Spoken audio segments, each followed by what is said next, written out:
Aprende Biblia, Primera de Pedro 1, del versículo 3 al versículo 9. Preservados y guardados.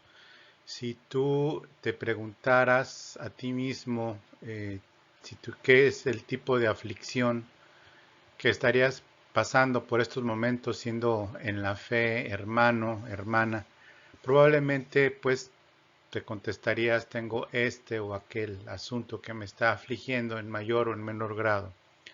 Si tú le preguntaras a otro de los hermanos o hermanas si está pasando por algún tipo de aflicción, muy probablemente te contestaría que sí, en mayor o en menor grado, merecida o inmerecida, justa o injusta. La mayoría de las veces sabemos que nosotros los cristianos tenemos un tipo de aflicción que van variando según va pasando el tiempo. A veces son pequeñas, a veces percibimos que no hay ninguna, a veces grandes momentos de prueba, grandes momentos de desgracias que vienen sobre la vida de los hermanos, de las hermanas, sobre nosotros mismos. Y como se dice, todo el mundo tiene una historia, todo el mundo tiene algo que contar. En Cristo también, todo el mundo tiene algo que lamentar o algo que sufrir. La epístola de Pedro, que es como hemos visto, se trata de la epístola del sufrimiento, la carta del sufrimiento. En realidad también se le puede llamar la epístola de la gracia, la epístola de la gracia en circunstancias difíciles, en circunstancias bastante complejas y en circunstancias en las que para aquellos hermanos, como lo hemos estudiado en aquel momento, perseguidos, afligidos, desterrados, muertos, muchos, injustamente, pues obviamente no se compara muchas veces con la vida que muchos de nosotros tenemos con nuestras aflicciones, pero que finalmente el Señor vemos que permite cosas para que nosotros seamos probados, nuestra fe sea probada, con un solo objetivo. Este objetivo no es solamente el de hacernos sufrir por sufrir o por alguna cuestión de malicia por parte de Dios, de ninguna manera, eso no está así, eso no es así, sino que Dios va puliendo nuestra fe y preparándonos para la siguiente vida, pero también el objetivo que tiene aquí es que nosotros podamos ser testigos y testimonio para las personas que no conocen al Señor y que puedan ver precisamente nuestra fe incorruptible, nuestra fe inamovible, nuestra fe y nuestra confianza en el Señor, aún en medio de circunstancias difíciles y aún más en circunstancias fáciles. Muchas veces el padecer por el Evangelio es un honor y para muchos ha sido un privilegio que hemos podido vivir de alguna u otra forma, padecer ciertas situaciones, pero para otros la grande tentación es muchas veces el problema de no tener problemas y vivir una vida cristiana santa sin que sea pues aparentemente tan maltratada como otras. Cada quien conforme a su medida de fe. El Señor le ha dado a cada uno de nosotros la oportunidad de ser pasados por el horno de fuego y probar nuestra fe mucho más preciosa que el oro, como lo vamos a estudiar el día de hoy.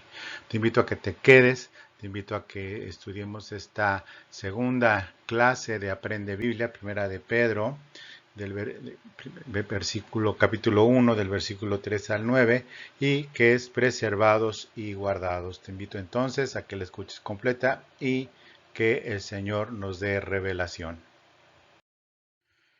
Bueno, recordemos que en los versículos 1 y 2 de este capítulo 1 de la primera carta de Pedro hay tres palabras importantes, que es la de elegidos, elegidos desde antes de la concepción del mundo, elegidos por Dios en su presencia, en el Padre, en el Hijo, en el Espíritu Santo, fuimos elegidos para obediencia, de acuerdo con el versículo 2 y otra palabra que si bien no figura que es la de perdonados, literal dice para ser rociados con la sangre de Cristo, que implica el perdón de pecados, y esto nos pone en una postura pues muy bendecida para nosotros, con la certeza de que cuando Dios hace algo no se retracta porque el Dios es perfecto. Si nos eligió, Él no se va a arrepentir. Si bien es cierto, aparece la palabra que en algún momento se arrepintió sobre todo con Israel o con ciertas personas, no se está refiriendo a un arrepentimiento humano que pueda asimilarse, sino ese concepto de arrepentimiento por parte de Dios no es un arrepentimiento como el que nosotros experimentamos por parte de Dios también, sino una cuestión de lamento por parte de Dios de que tuvo que ser así de acuerdo con su sabiduría. Sin embargo, con nosotros no tenemos este riesgo que en algún momento dado Dios se haya arrepentido contigo. Y esto es muy importante que lo oigas, sobre todo si tienes poco tiempo en el Señor. Dios no se arrepiente de a quienes ha elegido, tampoco se espanta por nuestro nivel de inmadurez o por incluso nuestro nivel de carnalidad cuando somos jóvenes. El Señor, al Señor lo que le espanta es la incredulidad. Al Señor lo que le espanta es un decir, por supuesto, lo que hemos visto en la predicación pasada, que te invito a que lo veas, son de los males que el Señor nos libra, y uno de esos males es precisamente el corazón duro e incrédulo y una mala conciencia. Ese es el problema. Pero si tú estás en el Señor, debes de tener la certeza que aunque tengas muchos años en el Señor o poco tiempo en el Señor no se equivoca. Dios no se equivoca. Como alguien dijo por ahí, los tiempos del Señor son perfectos, sí, pero también las decisiones de Dios en cuanto a habernos escogido. Asimismo vemos que fuimos para obediencia. Y eso es muy importante que lo tengamos muy claro. Somos elegidos por Dios para obedecer la palabra de Dios, para creerla y obedecerla y ser rociados con la sangre de Cristo. A manera de, complemento, resumen de los versículos 1 y 2, vamos a continuar con los siguientes versículos.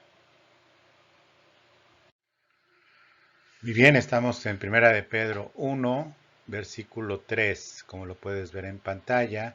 Bendito el Dios y Padre de nuestro Señor Jesucristo, que según su grande misericordia nos hizo renacer para una esperanza viva por la resurrección de Jesucristo de los muertos. Es interesante entonces aquí como Pedro habla del Dios y Padre de nuestro Señor Jesucristo. Pedro, plenamente consciente con lo que se escribió después, Juan lo escribe posteriormente su evangelio y le transmite Jesús a sus apóstoles recién resucitados: vayan y díganle a los discípulos que mi Padre y vuestro Padre me ha resucitado. Viene en los últimos versículos del Evangelio de Juan. Sin embargo, aquí Pedro, en su reverencia para con el Señor Jesucristo, habla de lo que tiene ya completamente revelado, que es precisamente esta bendición de nuestro Señor Jesucristo. De nuestro Señor Jesucristo está hablando de posesión. Aquí la palabra que está puesta aquí en el castellano no está hablando de nuestra nacionalidad, en el sentido de que, o nuestra, algo general de todo, sino nuestro en términos de propiedad. Podría, si hubiera sido en singular, esta palabra hubiera sido de mi Señor Jesucristo. Dios y Padre de nuestro Señor Jesucristo, que según su grande misericordia. Obviamente debemos de asegurarnos que todo lo que Dios hace para nosotros, que todo lo que Dios mueve, ha movido y moverá en toda la creación es por misericordia a cada uno de nosotros. La personalización del Evangelio, la personalización de lo que vamos a aprender de Biblia, estamos aprendiendo de Biblia, es sumamente importante que la tengas presente. Y es que es por misericordia, por ti, para ti, misericordia eterna que el Señor está haciendo, ha hecho y hará todo para precisamente estar preservado y guardado para esta salvación. Dice, para una esperanza viva, para una esperanza viva por la resurrección por la resurrección de Jesucristo de los muertos. Bueno, vamos a estudiar entonces la palabra que nos hizo renacer. Como la tenemos ahí marcada, como lo puedes ver en pantalla, nos hizo renacer. Esta palabra es anagenao, y es el mismo concepto de la palabra palanginesia, que se maneja en Tito 3:5 y el significado precisamente de Juan 3, del 1 al 8, que es el nuevo nacimiento, y en Tito se habla acerca de la regeneración. Esta palabra, renacer, tiene el mismo concepto, el mismo significado, pero dicho de una forma diferente, anagenao, y es un acontecimiento, como lo puedes leer ahí, acontecimiento único en la vida espiritual de una persona viva. ¿Qué significa esto? Nosotros nacemos una vez nada más, salimos del vientre de nuestras madres, todos y cada uno de nosotros, y fue una sola vez, fue un solo evento, fue uno de los cuestionamientos de este fariseo que hablaba con Jesús en el Evangelio de Juan, versículo 3, cuando le dice es necesario nacer de nuevo. Jesús le dice a Nicodemo y le dice, pero ¿cómo será esto? ¿Acaso podré entrar nuevamente en el vientre de mi madre? Y le dice Jesús, por supuesto que no, como siendo tú maestro de Israel no sabes esto. Y por supuesto es un evento de única vez, también el nacimiento espiritual. El que nace de nuevo y nació de nuevo, ¿sí? Punto. Y eso, nacer de nuevo, consiste en la transferencia de la vida de Dios al espíritu, a nuestro espíritu de esa persona que estaba muerto, y que es por la completa voluntad de Dios en el tiempo, en la circunstancia, en la forma y en el lugar en el que Dios nos ha llamado. No podemos decir que el nuevo nacimiento se puede planear, se puede programar y podemos hacer una estadística. Por supuesto que no podemos presumir ciertas cosas a través de la costumbre que hay, sobre todo en cuanto a grandes eventos de asistentes, y que se hace una invitación pública para hacer una oración, y en esta oración pública, para hacer esta oración de aceptar a Jesús como Salvador, sigue dependiendo totalmente de la persona, de acepto o no acepto. Es como acepta una tarjeta de crédito o no la acepta. Bueno, es de la lógica que hay en ciertas denominaciones, pero en realidad el hecho de que una persona haga una oración para aceptar, entrecomilladamente, al Señor, no significa necesariamente, ¿sí?, que ya haya nacido de nuevo. En mi experiencia a lo largo de los años, sí, cuando yo hice esta oración conforme a la denominación en la que el Señor me permitió nacer de nuevo, conforme a su voluntad, pues efectivamente tuve un nuevo nacimiento. Sin embargo, a lo largo de los años, a mis casi 40 años de tener esta gracia de Dios de haber nacido de nuevo, he visto personas con muchos años, muchos años siendo denominacional y nominalmente cristianos, pero que su nuevo nacimiento fue en un momento determinado después de muchísimo tiempo o tiempo después. ¿Por qué? Porque esto lo decide el Espíritu Santo. Lo decide el Espíritu Santo, no es algo, como digo, que se pueda manejar en estadísticas o se pueda garantizar y demás, que si 3,000 hicieron que si 3,000 hicieron una oración de aceptar al Señor, siendo que nosotros somos los aceptos por el amado, pero bueno, ya todos se pueden contar como cristianos, y no, no es así. No es así. ¿Cuántos son? No lo sabemos. Es más, ni siquiera sabemos al día de hoy. Podremos tener estadísticas de cuántos cristianos denominacionales hay a través de las estadísticas, pero nadie puede contar cuántos nacidos de nuevo realmente habemos en esta generación.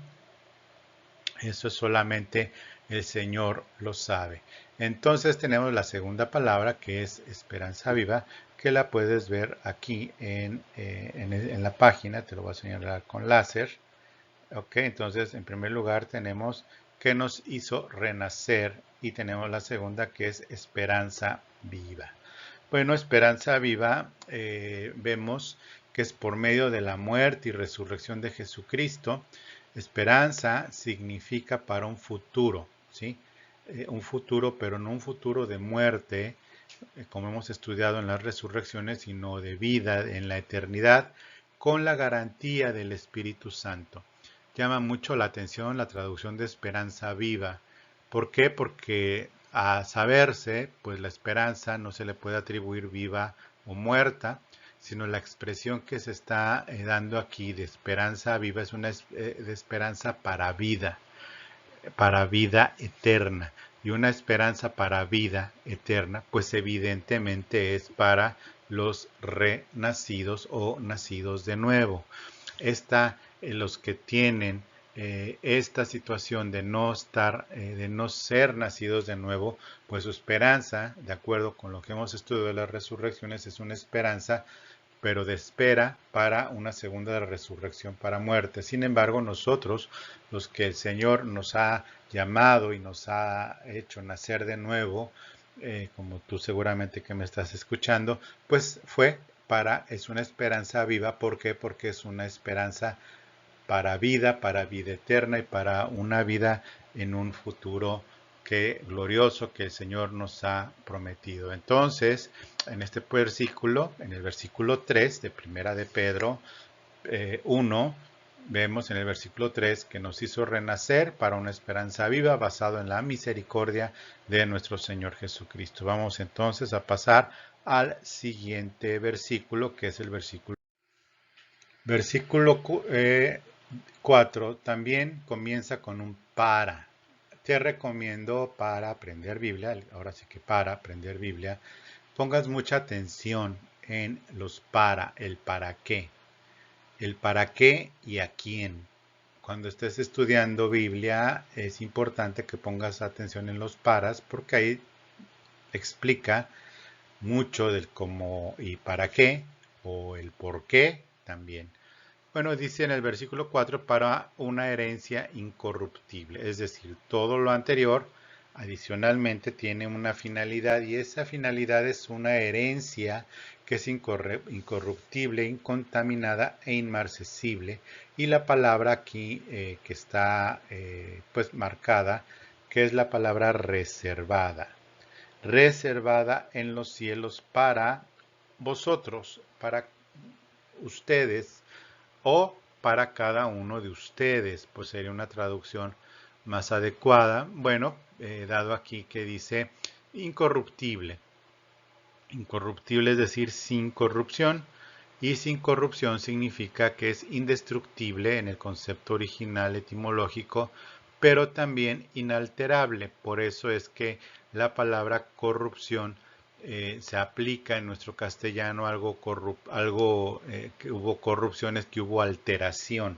Hubo alteración en un contrato, hubo alteración en alguna negociación, hubo una alteración en algún momento determinado de lo que se había previsto y es por eso que se habla de corrupción. Aquí es incorruptible, nuestra herencia es incorruptible e indestructible, que es decir, no hay forma de que pueda alguien o algo destruirla. También habla de incontaminada y esta palabra incontaminada, de esta contaminación, habla la palabra, por ejemplo, de contaminación de carne. ¿Sí? Dice que que nos limpiemos de toda contaminación de espíritu y de carne. Sin embargo, aquí la palabra incontaminada está hablando no manchada por el mal. Es decir, no tiene ni siquiera una... vamos a hacerlo con una analogía nuestra. No tiene ni siquiera un pequeño microbio o virus de mancha, de escoria, en lo absoluto. Por eso, más adelante vamos a ver que nuestra fe es probada por el fuego, como el oro. ¿Por qué? Porque lo que hace el fuego, como lo vamos a ver, es quitar toda la escoria, toda cosa contaminante que pueda quitarle valor al oro. Bueno, aquí contaminada es no manchada por el mal, es decir, que no tiene ninguna influencia absolutamente de algún tipo de maldad, ¿sí? De algún tipo de maldad o en su defecto de malicia. Y también habla de inmarcesible. Inmarcesible significa que no se echa a perder con el tiempo. Vemos que con el tiempo las cosas se echan a perder porque pues se contaminan o, perdón, se oxidan, se echan a perder. Yo que vivo en clima cálido, pues entiendo perfectamente esto, que si hay algo que se echa a perder con los años es el plástico, por ejemplo, o por las lluvias, cualquier tipo de metal se oxida.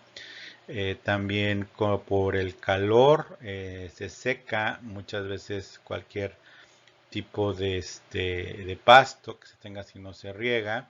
En fin, esto es inmarcesible, que no se echa a perder. No hay nada que va a echar a perder nuestra herencia.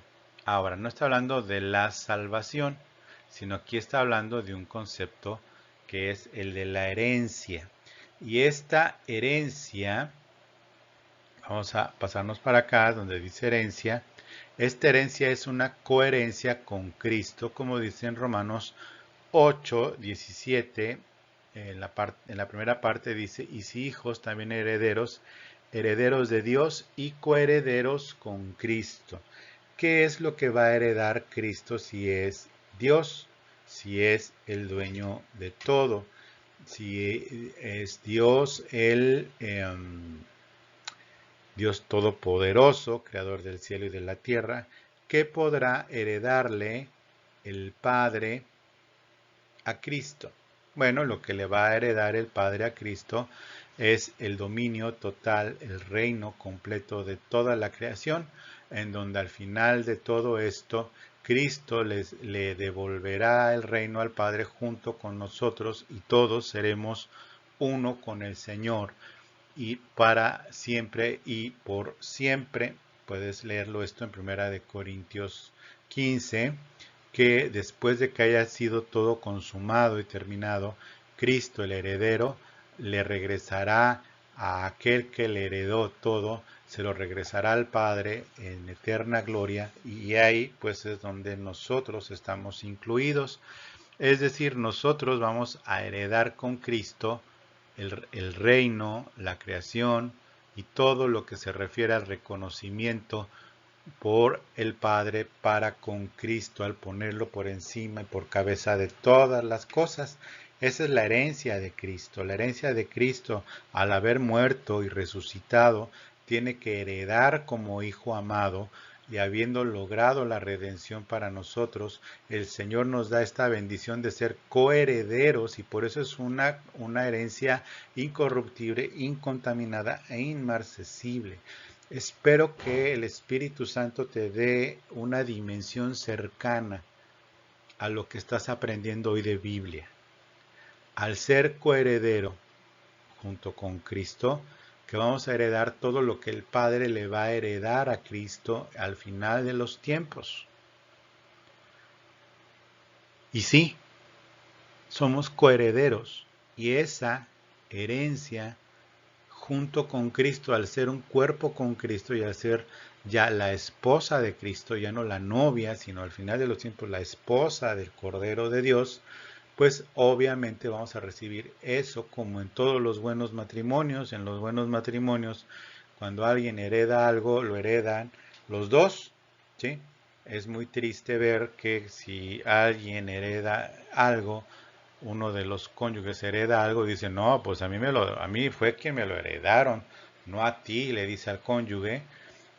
Pues es muy triste porque bueno, en Cristo no es así.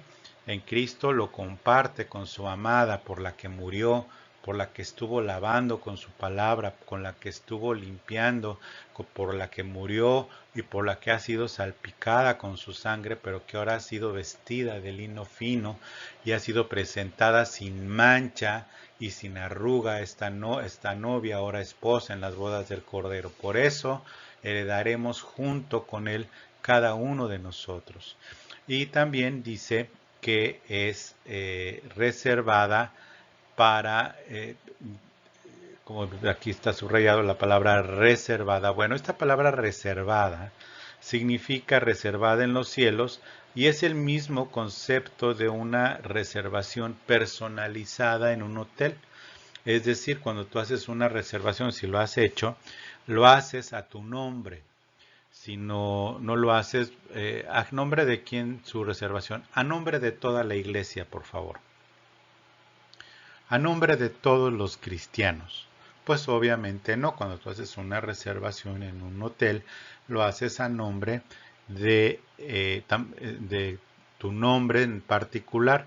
No puedes hacer una reservación en un hotel a nombre de la familia Gutiérrez, porque Gutiérrez hay muchos, familias Gutiérrez habrá más, y pues quién va a pagar, ¿no? Entonces aquí el asunto es quién va a pagar y a nombre de quién va a ser para que, pues si en un momento dado no recurres a tu reservación, se te hace un cargo. Ahora hay ofertas de que no hay ningún cargo y puedes reservar sin ningún castigo. Pero aquí el concepto, si bien no existía ese concepto de los hoteles antes, cuando está escrito esta palabra y mucho menos reservación por tarjeta de crédito, sí está dando a entender una personalización. Está reservada en los cielos para vosotros, esta reservación a nosotros haber sido inscritos en el libro de la vida y como coherederos, somos coherederos a nivel general, pero también uno por uno, cada uno de nosotros, con nuestra personalidad, con nuestra alma, somos puestos con el Señor, porque esto está reservado para cada uno de nosotros, como cuerpo de Cristo en general, pero también para nosotros. Es decir, aquí lo que debes de aprender de Biblia es que somos uno en Cristo y que somos muchos y que somos todo un cuerpo completo, pero también que seguimos siendo nosotros como personas con esta identidad que el Señor nos dio, transformadas para su gloria y que tenemos esta relación personal con Cristo el día de hoy en esta tierra, pero que no va a cambiar en lo personal en la eternidad. Es muy importante que aprendas esto de Biblia para que tu fe sea grandemente bendecida y reforzada. Vamos a pasar pues entonces al versículo 5. Bueno, tenemos en el versículo 5 que sois guardados por el poder de Dios, sois guardados por el poder de Dios mediante la fe para alcanzar salvación que está preparada para ser manifestada en los tiempos postreros o en el tiempo postrero. ¿Te fijas la diferencia entre herencia, eternidad y salvación para ser manifestada en el tiempo postrero, en el tiempo final? Bueno, aquí nosotros vemos entonces, como te lo estoy indicando, que el poder de Dios en nosotros es suficiente para guardarnos para esa salvación, no obstante las dificultades que enfrentamos o los errores que cometamos en esta vida. Una grande preocupación de los nuevos creyentes es precisamente las recaídas, el volver a ciertas cosas y arrepentirse y pensar que Dios ya los ha desechado y demás. Como podrás ver, Dios es más grande que nosotros. Dios es más grande que nuestros pecados. Dios es más grande que nuestra volubilidad, sí, de lo voluble que podamos ser cada uno de nosotros. Si hemos sido elegidos, nacidos de nuevo, ahora preservados y ahora guardados, pues evidentemente el poder de Dios es suficiente para guardarnos y esto es mediante la fe. Y esta es mediante la fe de quién, la fe de Dios. La fe de Dios porque Dios no se va a limitar a nuestra fe. ¿Por qué? Porque nuestra fe tiene que ser probada. Es decir, no depende ni del que quiere ni del que corre, sino de Dios que tiene misericordia de nosotros. Entonces, con esto quiero decir que el poder de Dios va mucho más allá, la misericordia de Dios va mucho más allá de, si no estás enterado, bueno, pues te informo que por años ha sido una discusión entre diferentes denominaciones si se pierde la salvación o no. Ya entraremos en materia nosotros cuando estudiemos el libro de Hebreos, en aprendiendo Biblia. No voy a entrar en esa salvación, en esa discusión, pero sí lo que te voy a decir es esto. Dios es más grande incluso que nuestras pobres y miserables discusiones teológicas. Aquí dice claramente que el que ha sido elegido, renacido y que ha sido nombrado coheredero, aunque todavía no reciba su herencia, porque no ha llegado el final de los tiempos y cuando llegue será manifestada nuestra salvación tan grande, Dios es más grande. ¿Sí? Dios es más grande para que todo esto se cumpla. Dice que sois guardados para esta salvación mediante la fe, que está preparada para ser manifestada en el tiempo postrero. Aquí quiero hacer una aclaración porque, de acuerdo con lo que leí en un libro católico, de doctrina católica hace algún tiempo, algo que me llamó muchísimo la atención es que, de acuerdo con esto, y espero de corazón no equivocarme, lo leí varias veces y si estoy mal, discúlpenme, hermanos católicos, pero lo que yo entendí, y si lo entendí mal, me disculpo, pero lo que yo entendí es que esto lo interpretan que esta salvación será manifestada en el tiempo posterior, es decir, yo me voy a enterar que soy salvo al final de los tiempos, cuando incluso ya haya muerto, y en el transcurso entre que yo morí y lo que hicieron por mí para obtener salvación, este, pues obviamente va a ayudar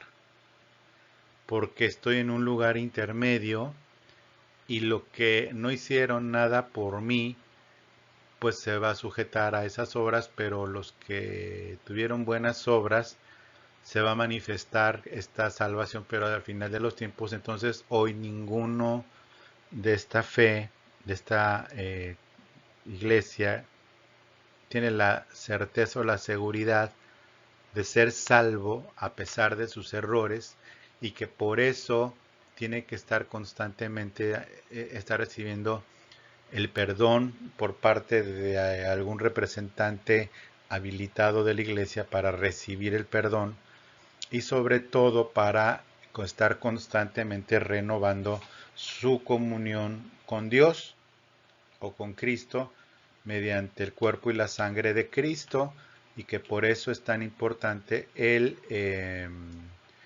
pues el poder ser constantes en la asistencia a lo que le llaman misa. Y bueno, es lo que leí, espero no haber entendido mal, pero lo leí varias veces y si entendí mal. Pero aquí lo que quiero decir es que lo que yo entiendo acá conforme a la etimología, al contexto y aplicando las reglas de lo que viene siendo la hermenéutica, aquí dice que yo soy guardado por el poder de Dios mediante la fe para alcanzar salvación, aparte de mi herencia que está preparada para ser manifestada en el tiempo postrero. Aquí el panorama, por lo tanto, hasta aquí diferente, es que, bueno, fuimos elegidos, renacidos, incluidos como coherederos, preservados para salvación futura y guardados por el poder de Dios para no perder nada de lo que ya, de lo ya dado, incluyendo otro factor, que es el Espíritu Santo. El Espíritu Santo cuando es dado, es dado. O sea, no es te doy y te quito, te doy y te quito. Sino que Dios cuando Dios es Dios. Cuando Dios ya hizo, ya terminó su obra, ya está completa, está en el tiempo cronológico transcurriendo para todos los seres humanos en todas las edades, en todos los tiempos, en todas las generaciones, a través de su providencia santa, van dándose todas las circunstancias. Entonces, aquí es importante algo, que si has nacido de nuevo, dice, y si alguno no tiene eh, esta fe, no tiene el Espíritu de Cristo, o sea, no tiene el Espíritu Santo. Cuando alguien es nacido de nuevo, le es dado el Espíritu Santo, ¿sí? Le es dado el Espíritu Santo porque fue precisamente el Espíritu Santo lo que le transmitió la vida de Dios a un espíritu muerto. Y es muy importante que aprendas esto. Muy importante que aprendas esto. Nacer de nuevo es por el Espíritu Santo. ¿Sí? Por ese neuma santo. El Espíritu Santo hace este nuevo nacimiento en nosotros y no es de que se vaya el Espíritu Santo, sino que el que se une al Señor, un espíritu es con Él. Y esto cuando dice que el que se une al Señor, un espíritu es con Él, en 2 Corintios, el que se une al Señor, un espíritu es con Él, significa que se hace una amalgama. ¿Por qué? Porque es nacido de Dios. Es decir, no llega el Espíritu Santo y se va y nos deja, sino que nos hacemos uno con el Señor y no es tampoco el que es bautizado por el Espíritu Santo después. Ese es otro concepto que revisaremos en el libro de Hechos, en Aprendiendo Biblia, más adelante, ¿sí? Por qué había personas nacidas de nuevo, pero que fuera necesario recibir el Espíritu Santo. Bueno, en estos tiempos apostólicos es así, pero cuando alguien nace de nuevo y tiene al Espíritu de Cristo, tiene al Espíritu Santo, entonces no puede ser quitado esto de aquel que ha sido nacido de nuevo, que es precisamente esta salvación. Vamos entonces a ver lo del tiempo postrero, que se está refiriendo aquí en este tiempo postrero, como podemos leer en el canal de Renuevo de Amistad. Si me estás viendo por el canal de Aprendiendo Biblia, tenemos nuestro canal de Renuevo de Amistad, que te invito a que lo veas, en donde tenemos la última serie, que es la de escatología, y ahí vemos todo esto. En el tiempo postrero se refiere particularmente del regreso de Cristo a la tierra a gobernar, pero ya antes hubo un arrebatamiento y una primera resurrección. Es muy importante entonces que entendamos todo esto. Vamos a pasar entonces al versículo número 6. De primera de Pedro 1. Dice, en lo cual vosotros os alegráis, aunque ahora, por un poco de tiempo, si es necesario, tengáis que ser afligidos en diversas pruebas. Por eso te preguntaba al principio que si tú le preguntas a cualquier hermano o hermana cristiana que se está pasando por algo, algún tipo de aflicción mayor o menor, seguramente te va a decir que sí. Si te dice que no, bueno, pues hay que darle gracias a Dios, pero pues generalmente todos en cualquier momento de toda nuestra vida estamos siendo afligidos por diversas pruebas, y aquí evidentemente las pruebas de estos hermanos, como ya lo estudiamos en el versículo 1 y 2, eran muy difíciles, muy graves, en el sentido de ser perseguidos, dispersos a través de otras tierras y demás, algunos hasta muertos porque les echaron la culpa de haber incendiado Roma y demás. Bueno, dice, en lo cual vosotros os alegráis, aunque ahora por un poco de tiempo, si es necesario, seréis afligidos en diversas pruebas. Bueno, aquí es muy importante algo que te quiero señalar. Es la esperanza mía que no llegue el día de que nuestra alegría diaria no sea por el ser salvos de la ira venidera y necesitemos estar sufriendo para consolarnos con su salvación. Es decir, que nunca nos alcance ese día en que nuestra alegría permanente no sea, deje de ser por el simple hecho de ser salvos. Eso debe de ser nuestra alegría diaria. Ese debe de ser nuestro motor diario. Con o sin aflicciones, que insisto, todas las tenemos, son diversas, por supuesto, unas más graves que otras, como podemos ver estos hermanos, o tú que tienes el acceso a la internet y la posibilidad de estar viendo esto, pues no se compara con aquellos tiempos de estos hermanos a quienes fue escrito esto, pero en realidad fue escrito a todos nosotros por el Espíritu Santo para todos los tiempos. Pero yo tengo el deseo que, que, que nunca llegue ese día en que nuestra alegría sea otra cosa, que no sea por el hecho de ser salvos, y que cuando estemos en problemas pues nos consolemos pues con la salvación, diciendo, bueno, pues ni modo, pues sí, todo, pero pues nos consolemos solamente con la salvación, lo cual está bien, pero mi deseo es ese, que aprendas Biblia, pero que aprendas a que tu alegría constante o tu gozo o al menos tu consuelo es la herencia y es la salvación. Muy bien, bueno, podemos ver aquí señalada la palabra afligidos, tengan que ser afligidos. Bueno, pues aquí la aflicción por las pruebas. Pues en primer lugar lo que nos enseña Pedro es que son temporales, es por un tiempo. Es decir, no hay nadie que viva en una prueba insoportable todo el tiempo. Hay hermanos y hermanas que se quejan absolutamente de todo, todo el tiempo, y todo el tiempo no pueden encontrar una supuesta felicidad. Pues no, nadie les prometió una felicidad, pero lo que sí se nos prometió fue la capacidad de tener contentamiento. Sí se nos da la capacidad del fruto del Espíritu de tener amor, gozo y paz. Entonces, cuando estemos pasando por una prueba, es que toda nuestra vida no es una prueba, sino que las pruebas siempre son temporales. Las aflicciones y las pruebas son temporales. Segundo, que tienen este propósito precisamente de ser afligidos. Si no somos afligidos, no vamos a discernir el gozo, no vamos a discernir el agradecimiento y la bendición de Dios y no vamos a discernir el poderle dar gracias a Dios en todo, aún en la aflicción cualquiera que sea esta. Por eso Pablo dice, dad gracias en todo y en cualquier momento, precisamente por lo mismo. Es el propósito, ¿cuál es? Tal cual está escrito, ser afligidos. ¿Afligidos para qué? Pues para desarrollar y crecer, como lo vemos más adelante. Tercero, no todas las pruebas son iguales. Algunos tienen más, algunos tienen menos. Hay de nosotros si decimos, no, pues es que las pruebas que tiene tal hermano o hermana no se comparan con las mías. Cada uno conforme a nuestra medida de fe y circunstancias, tenemos nuestras aflicciones de diferente forma, diferente tamaño, porque Dios nos hizo diferentes.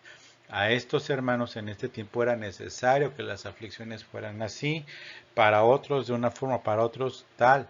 No hay, entonces, si no tenemos precisamente el número 4, no todos tenemos las mismas pruebas. El Señor nos ha diseñado precisamente para tener la aflicción perfecta.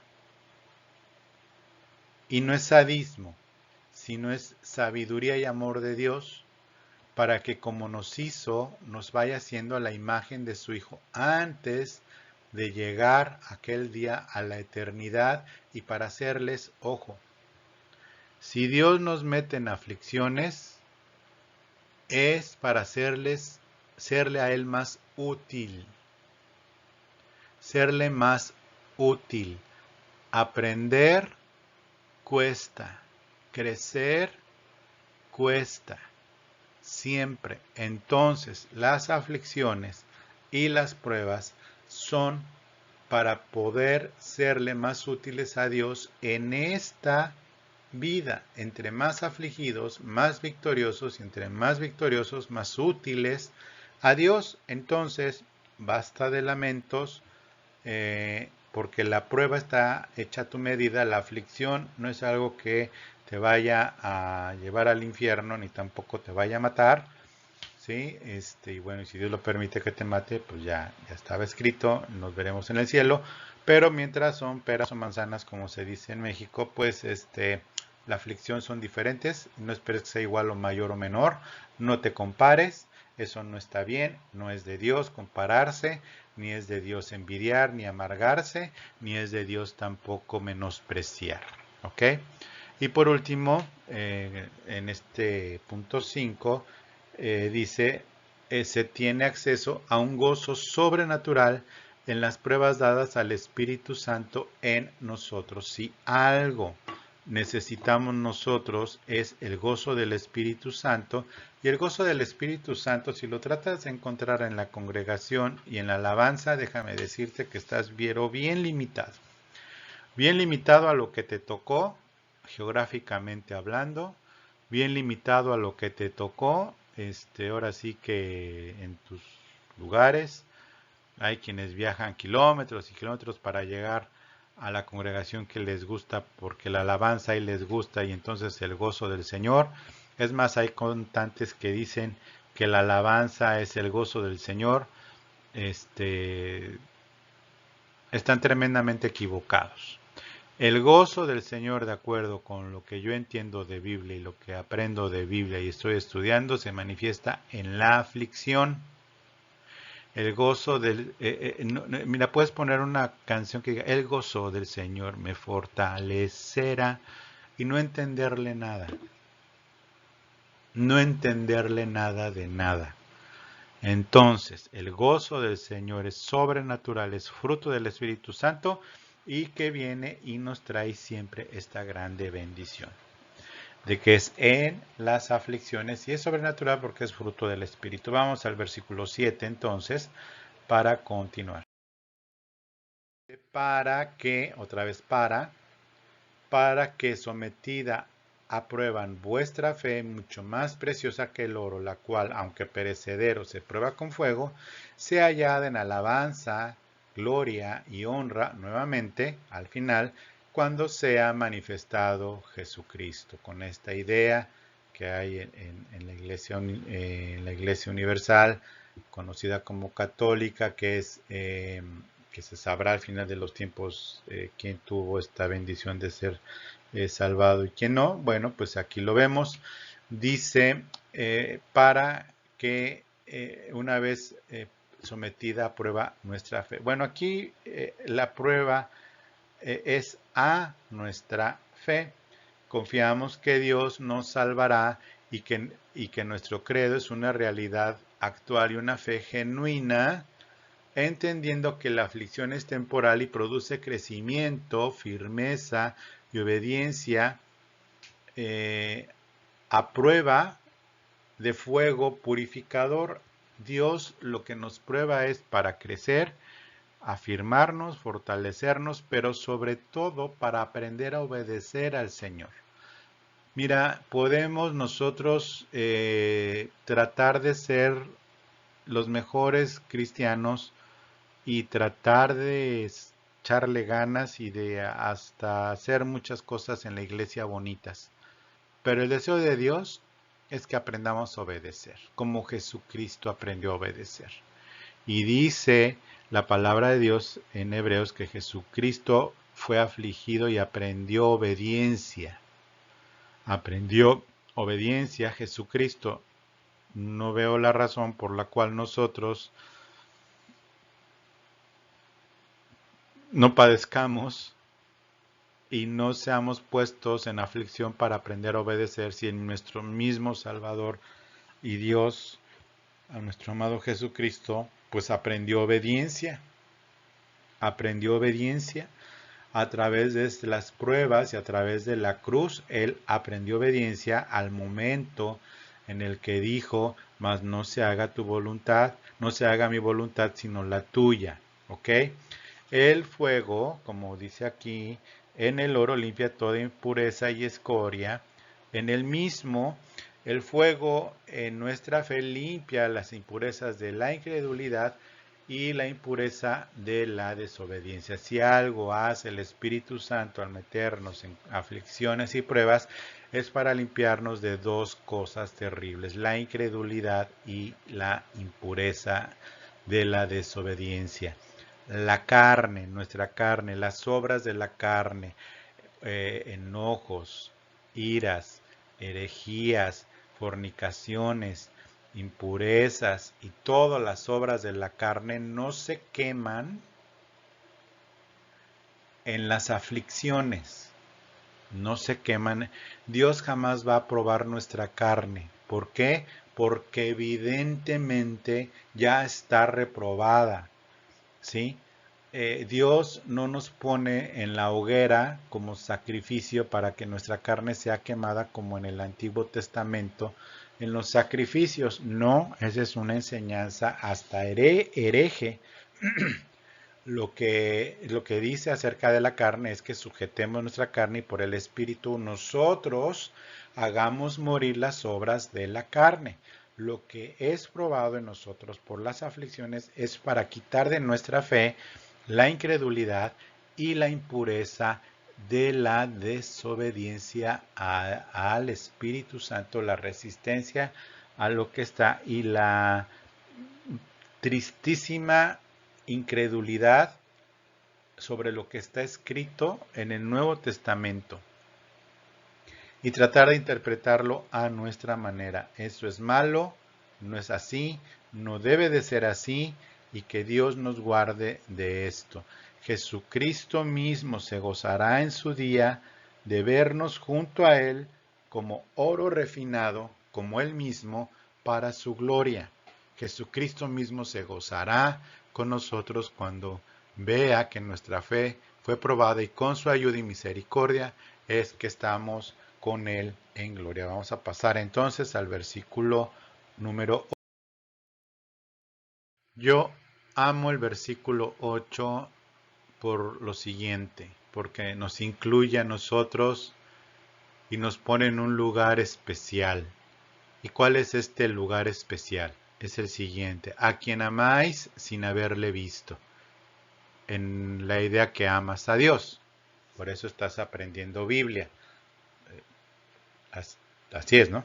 A quien amáis sin haberle visto, en quien creyendo, y por eso estamos acá, aunque ahora no lo veáis, porque lo veremos en un futuro, os alegráis con gozo inefable y glorioso. Nuevamente aparece la palabra gozo, inefable y glorioso.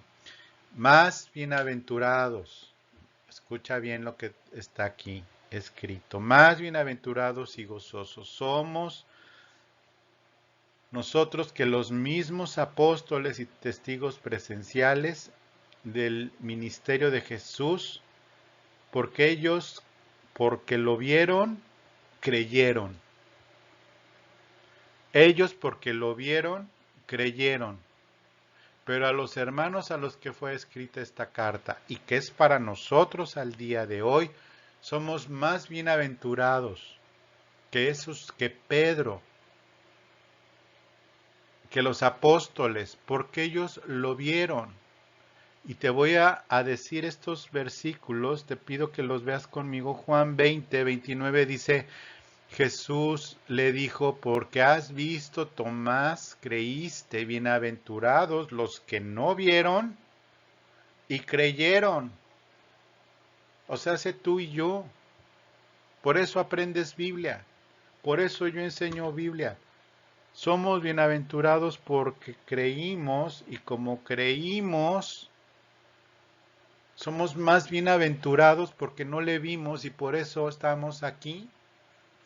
Primera de Juan 1 dice: lo que era desde el principio, lo que hemos oído, lo que hemos visto con nuestros ojos, lo que hemos contemplado y palparon nuestras manos tocante al verbo de vida.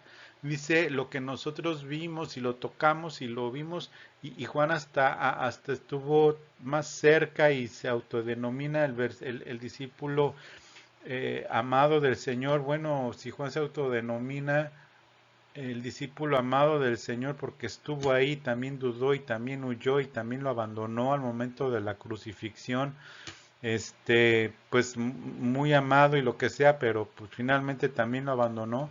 Bueno, nosotros somos más bienaventurados, ¿por qué? Porque creemos.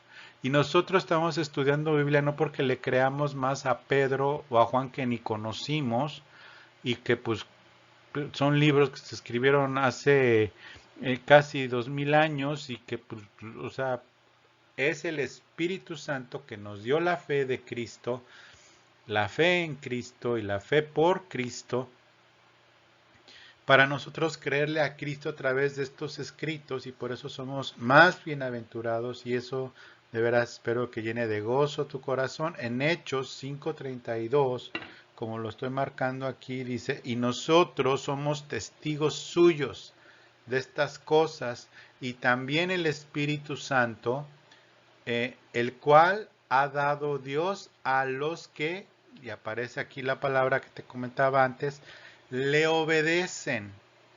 Está el mismo Pedro hablando, el que escribió esta epístola está hablando en el libro de Hechos, está diciendo, y nosotros somos testigos suyos porque lo vimos, y también el Espíritu Santo es testigo, y dice, el cual ha dado a los que lo obedecen. Entonces, ¿qué es lo que nos hace creer y ser más bienaventurados? El Espíritu Santo. El Espíritu Santo nos ha sido dado para obediencia, pero fíjate cómo se liga esto, dice, y nosotros somos testigos suyos y también el Espíritu Santo fue testigo. Entonces, el testigo que es el Espíritu Santo, que es eterno, que nos fue dado, es el que nos hace creer en estas palabras. Por eso el que no cree, no cree. Aunque le des 80 horas diarias de historia de Biblia, el que no cree, no cree porque Dios no le ha permitido creer. Entonces tampoco ya le sufras demasiado. Disfruta tú que estás aprendiendo Biblia. Entonces vemos aquí esta grande misericordia. Nosotros somos testigos suyos de estas cosas y también el Espíritu Santo, los apóstoles y el Espíritu Santo. Y que Dios se la da que los le obedecen y por eso somos bienaventurados porque creemos sin haberle visto. Vamos a terminar con, espero de veras aprendas de corazón porque es una grande bendición. Vamos a pasar al último versículo que es el 9. Versículo 9 dice, obteniendo el fin de vuestra fe, que es la salvación de vuestras almas. Esta palabra obteniendo, que está aquí, obteniendo es esta palabra, es comisomenoi, que significa recibir de vuelta o recibir lo prometido en su etimología, es decir, la conclusión o culminación de la fe. Entonces fuimos renacidos y salvados y estamos en el proceso de la salvación y seremos salvos de la eternidad. Es decir, es un proceso para nosotros el día de hoy en términos cronológicos, pero es algo ya consumado en la eternidad. Desde nuestra elección, nuestro llamamiento, en nuestro arrepentimiento, todo por el Espíritu Santo, todo en la gracia, en nuestro crecimiento, pasar por todas las aflicciones, llegará el día en que el Señor nos llame por arrebatamiento de toda la iglesia santa, si estamos vivos, o bien que en nuestro cuerpo muramos y el Señor nos lleve a su gloria a esperar. Bueno, es el fin de nuestra salvación, es precisamente esto, pero es algo consumado, es decir, ya está dado, obteniendo, es decir, recibir de vuelta o recibir lo prometido, es decir, obteniendo el fin de vuestra fe, que es la salvación de vuestras almas. Y aquí vemos en Romanos 8:23 esto que está esperando, esta grande salvación, que está en Romanos 8:23, dice, y no solo ella, sino que también nosotros mismos que tenemos las primicias del Espíritu, nosotros también gemimos dentro de nosotros mismos esperando la adopción de la redención de nuestro cuerpo, porque en esperanza fuimos salvos, pero la esperanza que se ve no es esperanza porque alguno ve, porque lo que alguno ve a qué esperarlo, pero pero si esperamos lo que vemos con paciencia lo aguardamos. Es decir, lo que falta de nosotros es de esperar es precisamente la redención de nuestro cuerpo, pero todo lo demás ya nos fue dado. Se manifestará nuestra herencia completa, se manifestará las bodas del Cordero, se manifestará la eterna y perfecta y completa salvación en su momento en el que regrese Cristo, pero nosotros desde antes en el arrebatamiento o bien que el Señor nos llame o el regreso del Señor y demás. Bueno, pues con esto terminamos. Aprende Biblia, es mi deseo, que Dios te bendiga y te espero en la siguiente lección.